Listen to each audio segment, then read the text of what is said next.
34, 35 డివిజన్లలో చెత్త సేకరణలో స్వయంగా పాల్గొన్న డివిజన్ అధ్యక్షులు. నెల్లూరు నగరంలో పారిశుధ్య కార్మికులు సమ్మెలో ఉండడంతో నగరంలో చెత్త సమస్య తీవ్రమైంది.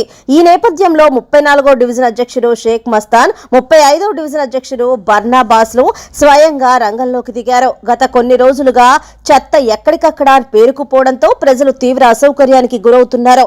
దీనిని దృష్టిలో ఉంచుకొని ఇద్దరు అధ్యక్షులు తమ తమ డివిజన్ల పరిధిలో ఇంటింటికి తిరుగుతూ చెత్త సేకరించి ట్రాక్టర్ల ద్వారా తరలించే కార్యక్రమం చేపట్టారు.